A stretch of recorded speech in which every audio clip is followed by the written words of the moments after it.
recording on the meet.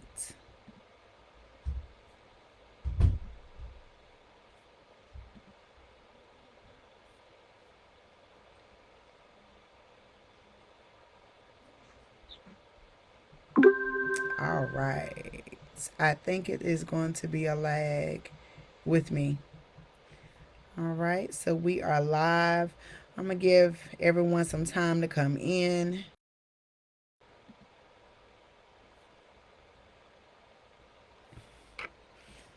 Give everyone some time to come in.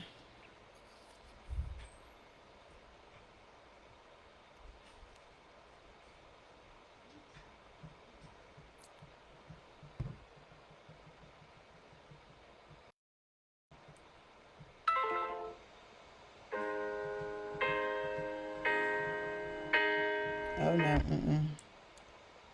Because I don't need none of that. All right. We got two people. Hello, everyone. Two people are already joined in. We're just waiting, to get a few more people up. Hello, Chelsea. How are you doing, my love? Thank you for joining us tonight. Let me go ahead and let me send my message. Cause I know y'all like, girl, you always sending something. Abigail, we have Miss Chelsea on tonight. If you guys are watching, I want you to drop some blue hearts in the comments tonight for our Autism Awareness Month. Drop the comment box tonight.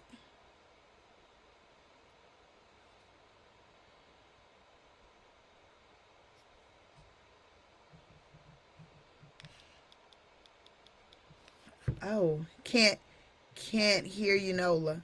You can't hear me? Um, this is on. Can you hear me, Abigail? I Thumbs up. can hear you. You can. Yeah, yeah. What is going I was on? on mute. I don't feel like Of that would course. affect Thank you it for though. So, inviting me. Mimi, you might have to go out and come back in. If you guys can hear me, video keep going in and out. Oh, and I think that's because I'm recording. Okay, let me see. Um,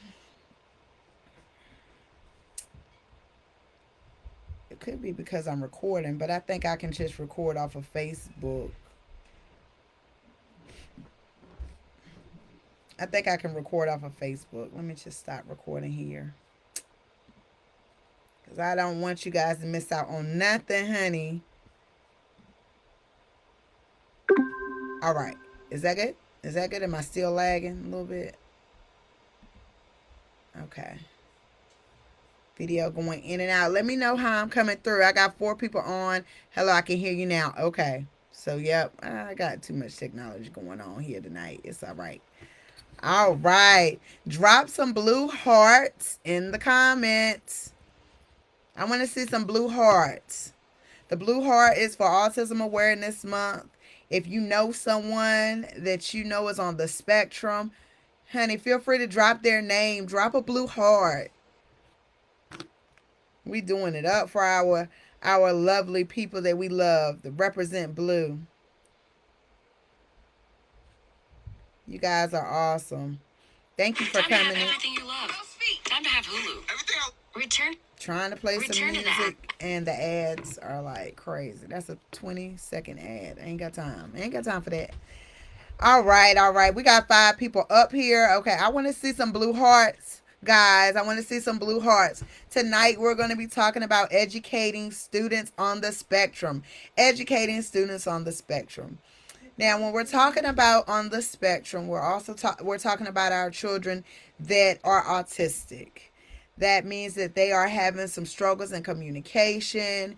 Maybe they show different signs, like a preferred object is what they prefer all the time. Preferred action. Maybe they don't give much eye contact. They prefer to play alone.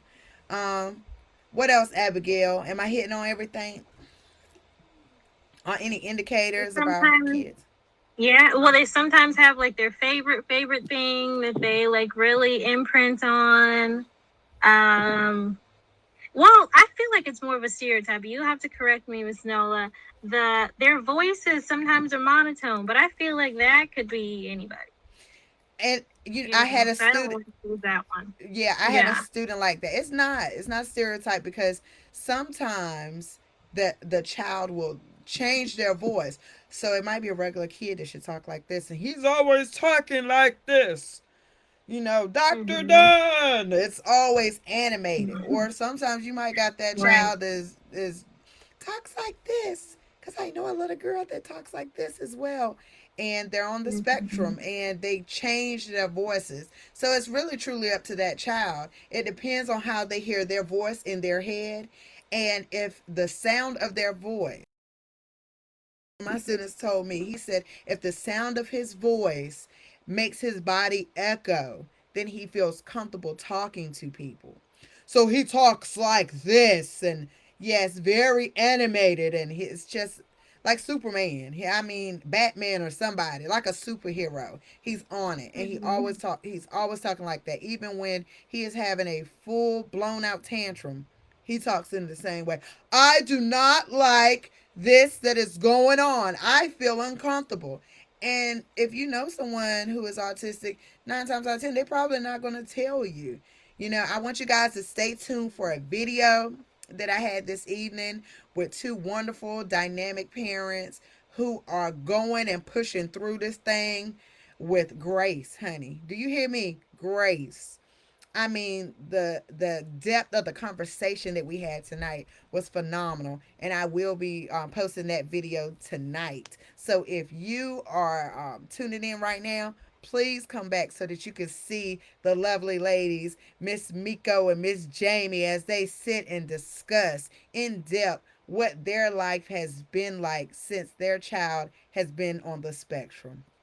All right, thank you for coming in, guys. As you can see, I'm wearing one of our shirts. It's me and Miss Abigail Dr. Dunn tonight, honey. She has worked hard for those credentials. So we are with the lovely Dr. Dunn tonight, and we are going to be talking about educating students on the spectrum. All right. So we already talked about what autism, looks like, and what you might see in a child. Now, what we're going to tell you tonight, some of the things that you hear tonight, that does not mean I want you to go and assess your child and say, oh, no, my child's autistic. Mm-mm. Just taking some of the things that we're talking about tonight. And if you feel that your child might be on the spectrum, go and talk to your pediatrician. Talk to your students, your child's teacher, because they might say, you know what, I thought the same thing too, but I didn't know how you would take that. This needs to be a conversation that the educator is not afraid to have with you, and that you're not afraid to have with the educator, because this right here can set your child up for life. We want to go ahead and identify babies as early as possible, because that can be some of the best moments when they're young. Their minds are still like sponges, and we can mold their minds so that we could go ahead and find out what they like, what's their trigger, what do we need to do as educators to support them, what do we need to do as parents to support them. So we're going to go ahead. Dr. Dunn, you're going to do this first. And Dr. Dunn is going to just let us know thus far about um her experience thus far with kids on the spectrum. She's going to tell us about the ages and grades, her experience, and the best strategies that worked for her. Now, we are talking about the strategies that we use in the classroom setting, but you can also use this in the home.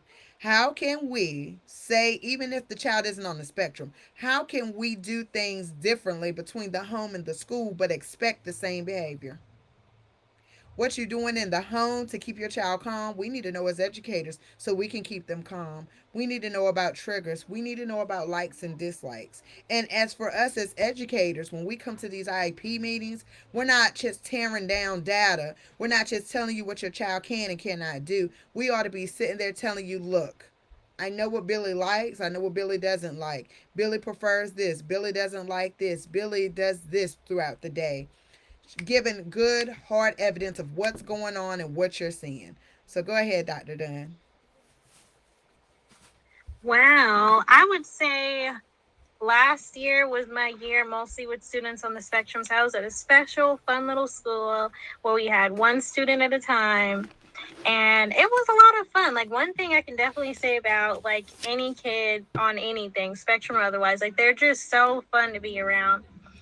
Those on the spectrum, they're a little different, but they're themselves. And that's what I love the most about them. Like, they are not afraid to be themselves. It does not matter. Like, they have little things that they really, really like. Come here. And I like to incorporate those things. Like one of the other members had mentioned in our little write-up, that she, like, I like to incorporate those things into the lesson because it keeps them nice and focused. I also like to do a lot of mind-body stuff in my classroom. So a lot of breathing techniques and calm music. They really like that. And I think that's something nice that you can incorporate anytime at home as well. And what I need? What's wrong? I don't know. I guess just treating them like a person because they are. Like, everybody's different. Everybody likes what they like, spectrum or otherwise. And I think it's important to not try to mold people and fit them into a little box. That happens a lot, and that frustrates them. That would frustrate anybody. Yes. So that's what I really try and do. Honey, really get to know them, figure out what they like. Sometimes they just do not vibe with the teacher that they're with. And that was the great thing about the school I was at, because some of them we did not gel, and that was okay. They could go elsewhere as long as they were learning. So keeping that in mind, not taking things personal, that's really, really important as an educator. Knowing that we are all struggling through our learning processes, and those on the spectrum will speak their mind, and you can't take it personal. So those are mine. Don't you dare talk to me right now. All right, guys. So if you've been tuning in, we have another wonderful lady that's on our panel. Her name is Joy. Okay, so I'm gonna let you guys know what Joy has to say on this topic tonight, because she is currently an autism teacher for the grades K through 2 right now during the pandemic. You know that's tough already. You know that's tough. And I am going to jump to that question in the chat box. Thank you. Guys, if you got a question or a comment, drop it below. I want to see blue hearts. I want to see you guys sharing some love tonight, okay? Supporting these parents that you feel like need to jump in here, okay? So she says that she really doesn't like the ABA way. She feels that building a relationship with your students is the best way to go. Now, when she's talking about the ABA way, she's talking about the applied behavior analysis. Sometimes, as an educator, the first thing that we try to do is, what can we do to stop this behavior? The unwanted behavior, we need to stop it. What can we do? And that's where we'll throw ABA in the mix to call on the professional. We'll say, look, you go over behavior. I need you to do this. Your behavior, I'm education. I need you to do your job. All right? That's not how we should look at it as teachers. Joy is correct 100%. You have to be able to build a relationship with these children. That's why it is in your best interest, if you are starting in the beginning of the year and you know that you have a student on the spectrum, maybe you need to have an open house for just that student and just that student's parents or whoever is on that student's team. Now, if they have a one-on-one, because I've dealt with that with my teaching career, where I thought that the one-on-one was hindering my student from being the best that he could be. I felt that one-on-one was basically being a crutch for my student, and I know that's not what he wanted. I know he wanted independence. I know he wanted to be independent and do his own thing. He wanted to run with his friends. What does it look like? How are you telling me that I'm normal, but I have a whole big grown lady running behind me saying, walk, walk, walk, stop, what are you doing? Let that kid be a kid. Guys, I know it's tough sometimes when you know that your child is on the spectrum and you don't want anything to happen to them, but you still want them to live. You still want them to be able to, relate with their peers. Know what it's like to fall and scratch their knee. Know what it's like to run fast behind your peers and to frolic and play on the field. Let them enjoy that life. So if you have a one-on-one with your child, and you are telling your child, your one-on-one, stay on them, don't let them do this, don't let them do that. Let that child be a child, honey, because when you're trying to control them and manipulate them, and you're throwing all these behavior plans on this child, sometimes it's not behavior, it's just how they are adapting to the environment around them. Okay, I ain't gonna go too deep. Also, she said her experience so far is that they all have truly unique things about them, and you just have to know, you just have to hone in on which way to go, and you have to use their advantage to your advantage. That's real. If you know that that particular child loves dinosaurs, and you want that child to focus on what you got on that paper, if you're gonna print out a worksheet, baby, it ain't nothing but a thing for you to open it up in Cami and put a clip up or clip art of one dinosaur in the corner. Mind you, that child might only focus on that dinosaur at a time, but that child's gonna focus on that paper. And that child can still hear what's going on. Don't think just because Sally is looking at that dinosaur that Sally isn't paying attention to her surroundings. Sally hears what you're saying, what Mecca's saying, what Tasha's saying, what Keandre's saying. Honey, she knows what's going on.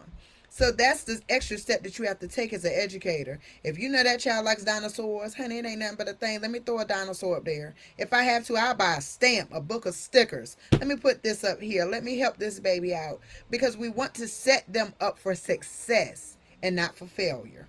Okay, it's quick for you to say, well, they're not going to see dinosaurs on all of their paper. No, they're not. But if you want to build that relationship with that child, to know that when you place a sheet of paper in front of them, that they need to focus on that paper, you're going to do what you got to do. Okay? All right. So she also said that with one of her student loves fans. So guess what? I'm going to find some stories about fans to help him answer the what questions. If you're trying to do comprehension and you know that that particular child likes cars or likes dogs or likes sea life animals, how about just put your pride to the side, baby? I know you done worked hard. You done pay teacher all that money. You want them to read this comprehension story or passage on ice cream. Okay? Sean don't want to read anything about ice cream because Sean likes sea life animals. So if you need to find a passage about sea life animals and you need them to answer those comprehension questions, you're going to find that passage on his interests, on what he prefers, so that he can stay calm, so he can accomplish the task, and so that you can see what Sean knows. Sometimes we're setting kids up for failure because we feel like it's my classroom. I can do what I want. And if I don't want to make certain passages, I ain't going to make it. No, baby. You're not going to make it in education that way. Sometimes you have to have 3 or 4 different passages for different children. And that's what you got to do. If you cannot do that, I'm telling you right now, if you cannot do that as an educator and you feel like every single child needs to take the exact same test at the exact same place in the classroom, in a desk, sitting upright with the same boring passage, baby, you're not a real teacher. You a babysitter. And I said it and I meant it. Okay? I meant that thing. Now, dealing with myself, I have been in the sped world now for going on 5 years.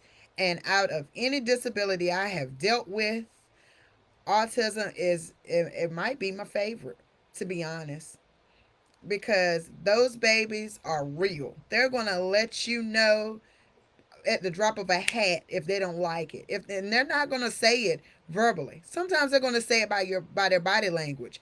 But how do I know how to read their body language? Because I've then built that rapport with them. Very vital for you to build a rapport with your children, especially if they're on the spectrum. Because how are you going to educate this child?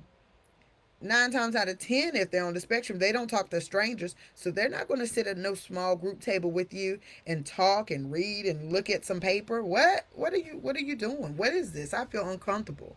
I will feel uncomfortable. You only want to talk to me about what you want to talk about. No, let's sit down. Let's have some real conversation. Let's talk about what I like. Let get to know me. And then after that, oh, well, do you mind reading it? Yeah, no problem, because we friends now. We cool now. So I don't mind sitting here reading with you. I don't mind you reading to me and answering questions. Sometimes you also got to know that these kids aren't going to answer questions on paper. Maybe you have to ask them the questions verbally. And as a parent, that is 100% okay. You can have your child to take any SOL, any exam, and someone can read it to them and they can answer their answers and someone else scribes it. Yeah, you can do that. So if you're saying, oh, my child can do it if I ask him, if I get that read aloud accommodation, baby. If they're on a Chromebook, you can get the Chromebook to read to them. And if they're reading and hearing the computer read to them throughout the year, when it's time to take the test, it won't be like a foreign language. You know that robotic sound when you hear it and you're like, what is it saying? When the dog went up the mountain, it found a pail of water. If that child is constantly hearing that robotic sound throughout the year because that Chromebook is reading to that child, when it's time to take a test and focus on what they need to focus on, it's going to just flow. And they're going to hear it and they're going to understand it and they will be able to show you the best that they can show. Okay? All right, so Miss Gibbs, hello, Miss Gibbs, and hello to you 9 people out there. Drop some blue hearts in the comments, okay? Let me see who's looking at me, because I can't see. Let me know who's here with me and Dr. Dunn on this evening. All right, she said, what is the difference in the students that are labeled with high functioning autism? That is a great question. So, like tonight, when I was discussing with one of the parents, she mentioned that her child was identified on a level 2. Like any disability, like any sickness, like anything in this world, at the time, there are changes. And so the other parent that was on, she was like, level 2. Whoa, like that's new. Hey, Courtney, thank you for coming in. Drop some blue hearts tonight. We are talking about autism awareness and educating students on the spectrum, okay? So she was like, what? That's new. I never heard of that. Blew me out of the water because I'm like, now, I done been teaching in this field for quite a while. I haven't even heard that. That's why it's good to do your research. But back to what I was saying, right? Hey, Miss Tamara, how you doing, Miss Wrighton? Hey, Mommy. Honey, y'all drop those hearts. I don't care what color they are. Just show your love tonight. Okay, so focus. So she was like, wait a minute, a whole level? What is that? You know, that kind of threw her because she was like, wait a minute, you know, that's new to me. But with autism, you'll have a severely autistic student or child, and they can be nonverbal at all, not talk at all. Maybe they can't hear. Maybe they are not able to do anything but flap their hands. But if you have a high functioning student, then that high functioning student can be someone that you sitting across from that you know you really can't even see it. Not even on the lower level of autism. You can't even tell that someone's autistic. You know, they can all look just like me and you. But a high functioning autism, it might be someone who seems kind of awkward when you're in a social setting with your friends. You know, they might come off as being rude or very blunt, but that's just how they are. They are literal people. So if you say, "What you doing?" and they say, "Looking at my phone," it doesn't mean that they're being rude, like, "Ugh, get away from me." It's like, no, that's what I'm doing. If you ask what I'm doing, that's what I'm doing. I'm looking at my phone. Dealing with high functioning students. Did you have any high functioning students, Dr. Dunn, on the spectrum? What are your experiences? I did. I had a whole range. So I had one. Oh my gosh, I'm so sorry. That's my AC, you guys. I'm in my car, and it's hot in Arizona. So I had one. Sorry, that was very well. You know what? I guess it's interesting because I feel like sometimes there's a mix. There are students who are nonverbal, but just because they're talking doesn't mean they're not brilliant. Like, he was good at a lot of stuff, and he would even joke with me, even though he did not talk much, which was funny. Like, after he got used to me, it was like jokes all the time. And then one of my other students was very high functioning. So she was like 11 and we were doing algebra together, but she still had her little particular things going on. And yeah, the sarcasm was there. So we were a pair because I'm very sarcastic as well. So there was a lot of that going on in the classroom. But I just feel like any of them, like, that's what it is. It's a spectrum, right? So some are like really high functioning and some are lower functioning. But I just feel like everybody can learn. It does not matter. And as Joy mentioned earlier, and Nola mentioned as well, like getting to know the student is the most important thing. So those have been my experiences. Got Just a you. mixture. Oh yeah, and that's so true. And just to take off a tip of what she has said, it all deals with their disability. Okay, if they are high functioning, then they might not deal. It might not be where they have an actual intellectual disability. It might just be where they just deal with communications, or they deal communication struggles or emotion recognition. So sometimes we have students who are autistic and they don't understand body cues. So if you make this face while they're talking, you could be saying, wow, I dealt with the same thing. I've been there before. But in their eyesight, in their mind, they're thinking, does my breath stink? Like, what? You didn't want to talk to me? Like, why are you looking like that? And that might make them shut down because they don't understand your body cue. So when you're dealing with a student that's high functioning, back to you, Ms. Gibbs, the difference, it deals with their disability, if you know, not all the time intellectual disability, but it just can deal with their communication struggles. A lot of the non-eye contact, like I'm not gonna give you any eye contact, honey. This is it. You know, if you're talking to someone and they're constantly doing this, or they're always looking off, you know, those are kind of signs that they may be, you know, a high functioning person on the spectrum. And how many of you do you actually hear when someone talk about disability and you're like, honey, that might be me. Honey, that is 100% real. There are adults out here in the ages of 30 and 40 years old getting diagnosed with having autism. It's real.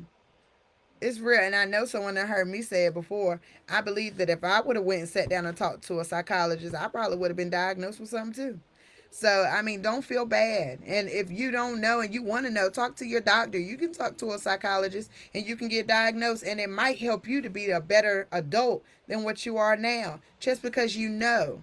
Sometimes we don't know what's going on and we don't know why we react the way that we do. So, if we are informed on what's going on with our with self-care, that goes back with understanding yourself. You know, maybe that's what you've been dealing with all your life, and you're like, why is it I don't like to be around people? I got a lot of friends like that. Can't people, and they don't know why. They just think that, oh well, no, I'm just an introvert. You know, it could be something deeper than that. So it also deals with you know, some high intensity. Something that I might hear, something like this. To them, it might be like bam, bam, bam, bam. It's dealing with the intensity of their hearing, because I had a student with autism, and what I could hear, and I already think that I could use a hearing aid anyway. I would be like, I can barely hear that, but he could hear it. He could look at a chalkboard and he could hear my nails hitting the chalkboard. Can anyone else do that? Because I really thought that was just only me. I was like, really? I thought that was only me. I can look at a chalkboard and I can feel the chills because I know of that intensity of that sound. So that's the same thing dealing with a student that has autism. Sometimes they can be in a classroom with their peers, and if their peers is being really loud, it can be overwhelming, right? Thank you, Jamie. Thank you. It can be overwhelming and it can be very intense for them in that moment, and they might have a trigger. Okay. Now, also, when I saw Jamie popped up, I had to think about what I had told her and Miko earlier. Guys, stay tuned so that you can see that video. Amazing information. I'm telling you, you don't want to miss it. So, you know, when you're in Walmart and you see a child stretched out in the floor crying, and you see the mom saying, okay, all right, so look, we're going to take our time. Let's take some breathing. What can I do? What can we do? Let's move forward. I've been that parent to be like, oh, Tim, anybody else who going to keep it real on this evening? Anybody else been it? Yes. I'd be like, honey, all they need is a beating. Yes. All they need is a beating, right? But then how do you not know what's going on? Spank myself, honey, Because how many times have I seen a child do that and I'm thinking to myself, like, oh my God, they bad. Let's stop that right now, guys. When you see a child falling out, crying, having a whole breakdown, don't do that. Maybe look at that mom and tap her on the shoulder and say, you're doing a great job, and keep it moving. Because in that moment, can you imagine what you're going through when you have a child on the spectrum and maybe one person walked by with a smell that triggered them, or they want something in particular and they can't have it, and you have to explain this to them, or just your child, you're probably like, look, you can't have it and I don't want to hear it. And they might just keep it moving. But if you have a child on the spectrum, honey, that ball game is going to go a whole lot different. Okay, no, I can't have it. Why? And if I'm nonverbal, if I'm struggling with pronouncing words, when I'm saying I want this, it might sound like just a yell or a yelp or a scream. So be that kind person that walks by and just say, you're doing a great job, and let them know. Don't frown your face up, because you don't know what that parent's going through. You don't know if that child is on the spectrum. And so by you doing that, you can also make that child look at you and say, oh wow, I'm having a meltdown, something's going wrong, I don't like this, and now this person is giving me a face that I don't understand. Does this person not like me? Is this person talking about me? Is that person going to hurt me? I could be afraid in that moment. You don't never know what that baby is going through. So let's stop that right now. When you go into a store and you see a child having a tantrum, you don't know what the issue is. You don't know what the case is, guys. Okay? And like that parent, my child is more than an IEP. If you're a teacher and you can't handle my child, then you need to go and teach somewhere else, and my child need to be in someone else's room. Because you're not going to just throw an IEP at my child, forms and documentations and evidence and all this. No, baby. That's still a human being. I need for you to have a little bit of love and passion in your heart to say, you know what, in spite of all this, in spite of what I feel like they can't do, let me tell you what he can do. Let me tell you where he can go. Because no matter where your baby is on the spectrum, they can go bigger places. When you see a disability, I see greatness. When you see his flaws, I see his strengths. Come on, guys. Talk to me. Talk to me. Tell me how you're feeling on this evening. Guys, I love what I do. I do. And me and Dr. Dunn and Joy and Charity and Lorena, honey, we're here. If you ever need anyone to talk to, if sometimes you're like, I need things to do, I don't know, reach out to us. If you have a child that's on the spectrum and you're afraid to talk to someone, honey, you can call us. If you need us to be there for you, that's what we're here for. We're advocates. We're here to fight for you and your child. Honey, we ain't fighting for nothing else. That's what we do. We're fighting for them. Every day, that's what we do. We fight. You might not know it, but some of the gen ed teachers cannot stand a special ed teacher. You hear me? The first thing they say, oh, here she comes with these accommodations. Oh, Lord have mercy. Did I do the accommodations? Lord, she going to say something. You just don't know, honey. When you go in that meeting, you feel like it's us against you, baby. Honey, the gen ed teachers be like, oh, God, I ain't got time. Because they already know that we're here to fight for our students. And if you're a real sped teacher, a real exceptional children's teacher, then you're fighting for your children on your caseload. It's not about the check. It's not about, oh, well, honey, they just going to come in here and do some behavior and social skills and they're going to get on. No, honey. I'm here to help. I want to be here to help educate you so that you can be the best mother and father and grandmother and aunt that you can be for your child. Guys, we thank you for joining us on this evening. If there's nothing else in the chat box, that's it. We're going to wrap it up. Okay? Stay tuned for some more interesting interviews we got coming up. I got some interviews coming up with some social workers. I got some psychologists, or I think counselors. I think they're counselors.